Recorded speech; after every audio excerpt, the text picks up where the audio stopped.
भाई रोको भोजपुरी के ट्रेंडिंग स्टार खेसारी लाल यादव जी को। काहे से कि यह गाना में ऐसन कुछ दिखावल गईल बा, ऐसन कुछ मतलब रिप्रेजेंट कईल गईल बा जौन की बहुत ही बेहतरीन मतलब भोजपुरी ऑडियंस के खेसारी भैया के चाहे वाला के इतना दिन से इंतजार रहे आ जौना चीज़ के इंतजार रहे उहे चीज़ आज भोजपुरी में लेके आए बन खेसारी भैया। तो आप सब जितने भी भोजपुरी ऑडियंस है खेसारी भैया के चाहने वाले हैं, आप लोग इस वीडियो को दबा कर शेयर कीजिएगा और चैनल पे नए हैं तो चैनल को सब्सक्राइब आप लोग जरूर करें। देखिए मतलब आप लोगों के लिए इतना बवाल सॉन्ग लेकर आ रहे हैं भोजपुरी के ट्रेंडिंग स्टार। पहले आप लोग जाइए उस टीजर का देखिए। टीजर में मतलब लुक एक इस तरीके से दिखाया गया है कि भैया आपको टीजर में ही अंदाज़ा लग जाएगा कि ये जो गाना है कैसा होने वाला है। बाकी आप लोग को इस वीडियो में लास्ट तक बने रहिएगा। सारा जो निचोड़ है, सारा जो डिटेल्स है भोजपुरी के ट्रेंडिंग स्टार खेसारी लाल यादव जी के बारे में आप लोगों को जानने और सुनने को मिलेगा कि गाना किस कंपनी से आएगा, किस लेवल का होने वाला है, एक्ट्रेस कौन है और लिरिक्स म्यूजिशियन किसका दिया हुआ है। बाकी आप लोग इस वीडियो में बन रहिए। देखिए भोजपुरी के trending star hit machine Khesari भैया के मतलब एगो टीजर आइल बा जौन की IBY भोजपुरी बवाल जना के नाम बा चैनल है और ऊपर टीजर आइल बा और टीजर में ऐसा चीज़ देखावल गई बा जना से मतलब ऐसा एकदम लागता एकदम गर्दा ना पूरा बवाल धुआं धुआं खेसारी भैया करे आ रहा बड़न।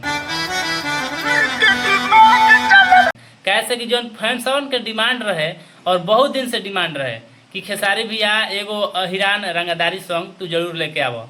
ये हम ना बल्कि भोजपुरी ऑडियंस मांगत रहे खेसारी भैया के चाहे वाला जितना ऑडियंस रहन फैंस लोग रहन उ लोग के डिमांड रहे कि अहिरान सॉन्ग आवे के चाहिए। कैसे कि जब से पवन सिंह आराके बबुआन से जब से गाना गईलन तब से मतलब भोजपुरी में जितना खेसारी भैया के चाहे वाला रहन फैंस लोग कमेंट पर कमेंट इहे करत रहन कि एगो अहिरान सॉन्ग खेसारी भैया के आवे के चाहिए।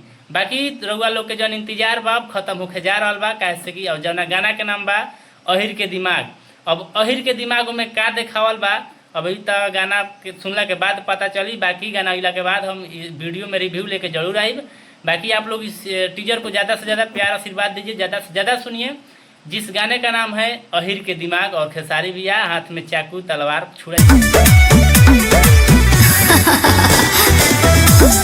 छुरी लिए हुए हैं और देखना ये है कि फुल जो गाना है और जैसे मतलब पोस्टर में मोशन पोस्टर में तो दिखाया गया था डिफेंडर गाड़ी उड़ी, लेकिन अभी इस टीजर में नहीं दिखाया गया है। बाकी जो फुल गाना आने के बाद जो पता चलेगा कि डिफेंडर का गाड़ी उसमें है या नहीं है मतलब।